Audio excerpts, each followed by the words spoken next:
மயிலாசனம்.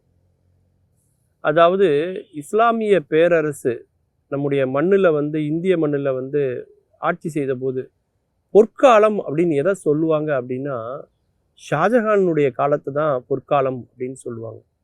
ஏன்னா இந்தியாவினுடைய பெரும் பகுதி ஷாஜஹானினுடைய ஆளுகைக்குள்ளே இருந்த ஒரு காலகட்டம். அப்போ ஷாஜஹான் என்ன பண்ணுறாரு, தன்னுடைய நாட்டினுடைய தலைநகரமாக ஆக்ரா இருக்குது, அந்த ஆக்ராவிலிருந்து அந்த தலைநகரை என்ன பண்ணுறாரு அப்படின்னா ஷாஜஹான் பாத்துக்கு மாற்றுறாரு. அந்த ஷாஜஹான் பாத்து தான் இப்போ இருக்கக்கூடிய டெல்லி. அப்படி மாற்றுகிற போது அவர் என்ன நினைக்கிறாரு, உலகத்திலேயே யாரிடத்திலும் இல்லாத ஒரு விலை உயர்ந்த சிம்மாசனத்தில் நாம் அமரணும் அப்படின்னு ஆசைப்படுறாரு. அதற்காக உருவாக்கப்பட்டது தான் மயிலாசனம். அவர் அமர்ந்திருக்கக்கூடிய அந்த மயிலாசனத்துக்கு ஒதுக்கப்பட்ட தங்கத்தினுடைய எடை எவ்வளோ தெரியுமா? 1150 கிலோ தங்கத்தை ஒதுக்குறாங்க.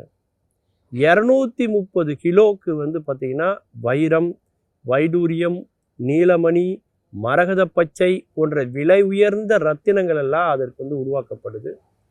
சையத் ஹிலானி அப்படின்னு சொல்லக்கூடிய ஒரு பொற்கொள்ளரை தலைமை பண்போட தலைமையாக அவங்க அமர்த்துறாங்க. அவருக்கு கீழே நிறைய பொற்கொள்ளர்கள்லாம் சேர்ந்து கிட்டத்தட்ட 7 ஆண்டுகள் உழைத்து இந்த மயிலாசனத்தை அவங்க உருவாக்குறாங்க. அதிலும் பார்த்தீங்கன்னாக்க குவிட்ஸ் அப்படின்னு சொல்லக்கூடிய ஷாஜஹானினுடைய அரசவை கவிஞர் ஷாஜஹானை புகழ்ந்த அந்த வரிகளை எல்லாம் அதில் பதிக்கிறாங்க. அதே மாதிரி குரானினுடைய சில முக்கியமான வாசகங்களை எல்லாம் அதில் பொறிக்கிறாங்க. அந்த மயிலாசனம் பார்க்கறதுக்கு மேற்கூரையோடு இருக்கும். அந்த மயிலாசனத்தில் ஏறுவதற்கு வெள்ளியினாலான படிகளை அமைக்கிறாங்க. 2 புறமும் 2 மயில்கள் இருக்கும். அந்த மயில்கள் தோகையை விரித்திருப்பதை போல இருக்கும். அந்த விரிந்த தோகையில் பல ரத்தினங்கள், கற்களை எல்லாம் அவர்கள் பதித்து வைத்திருந்தார்கள். ஷாஜஹான் அமர்வதற்குரிய அந்த பீடம் பட்டு துணியால் இருப்பதை போல வடிவமைத்திருந்தார்கள். அன்றைய தேதியில் உலகத்திலேயே மிகவும் விலை உயர்ந்த சிம்மாசனம் எது என்று சொன்னால் ஷாஜஹானினுடைய மயிலாசனம் தான். எந்த அளவுக்கு விலை உயர்ந்தது அப்படின்னா, ஷாஜஹான் தாஜ்மஹால் கட்டுவதற்கு எவ்வளவு செலவு செய்தாரோ அதை விட 2 மடங்கு செலவானதான் அந்த ஒரு சிம்மாசனத்துக்கு. அப்படின்னா அந்த சிம்மாசனம் எப்படி இருக்கும்னு நீங்கள் கற்பனை பண்ணி பார்த்துக்கோங்க. அந்த மயிலாசனத்தில் அவர் அமர வேண்டும் என்று ஆசைப்பட்டதற்கு என்ன காரணம்னா, அவர் எல்லா செல்வங்களையும் அனுபவிக்க வேண்டும் என்கிற பேராசையினால இல்லைங்க. மக்களுடைய எளிய குறைகளை எல்லாம் நாம் இறைவனிடத்திலே சொல்லி அதன் மூலமாக இறைவனின் சாட்சியாக நாம் இங்கே ஆட்சியை நடத்த வேண்டும் என்பதுதான் அவருடைய நோக்கம். அப்படியே அவர் அவ்வளோ விலை உயர்ந்த ஒரு மயிலாசனத்தை அவர் ஏற்பாடு பண்ணாருன்னா, அந்த மயிலாசனம் தான் இந்த பூமிக்கும் சொர்க்கத்துக்கும் தொடர்பை ஏற்படுத்தக்கூடிய ஒரு பாலமாக அது இருக்கிறது என்று அவர் நினைத்தார். அதனால தான் அந்த மயிலாசனத்தை ஏற்படுத்தி அதில் அமர்ந்து மக்கள் குறைகளை இறைவனிடத்திலே சொல்லி ஆட்சி செய்ய வேண்டும் என்று விரும்பினார்.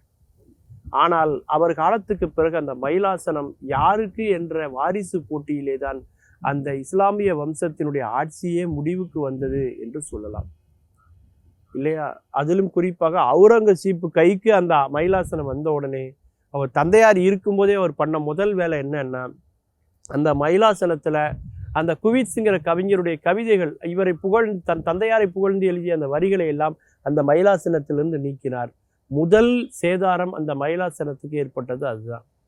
அதன் பிறகு அவுரங்கசீப் மேற்கொண்ட எல்லா போர்களிலும் அவருக்கு தொடர் தோல்விகள் வந்தது. அந்த இஸ்லாமிய பேரரசு பார்த்தீங்கன்னாக்க ஒரு மிகப்பெரிய முடிவுக்கு வந்துச்சு அப்படின்னே சொல்லிடலாம். அந்த அளவுக்கு அந்த மயிலாசனத்தை கைப்பற்றுவது தான் எல்லோருடைய நோக்கமாகவும் இருந்தது. அவர்களுக்கு இந்த நாட்டை பிடிக்க வேண்டும் என்ற எண்ணத்தை விட அந்த மயிலாசனத்தை தன்னுடைய உடைமையாக்க வேண்டும் என்பதுதான் அரசர்களுடைய எண்ணமாக மாறியது. எந்த ஒன்றை ஷாஜஹான் தன்னுடைய நன்மைக்காக, உலகத்தின் நன்மைக்காக, மக்கள் நன்மைக்காக செய்தாரோ அதுவே பிற்காலத்தில் அவருக்கு ஒரு மிகப்பெரிய ஒரு கேடை ஏற்படுகிற அளவுக்கு அது மாறிவிட்டது அப்படின்னு சொல்லலாம். ஆங்கிலேயர்களுடைய ஆட்சி காலத்தில் பார்த்தீங்கன்னா அந்த மயிலாசனம் அவர்கள் கைக்கு போய் அது மிக முக்கியமான ஒரு உயர்ந்த அருங்காட்சியகத்தில் இருக்கிறதே ஒழிய இன்று வரை அது நமது கைக்கு கிடைக்காத ஒரு பொருளாகத்தான் இருக்கிறது. மீண்டும் பல புதிய தகவல்களோடு அதில் அறியப்படாத பக்கங்களோடு உங்களை சந்திக்கிறேன். நன்றி, வணக்கம்.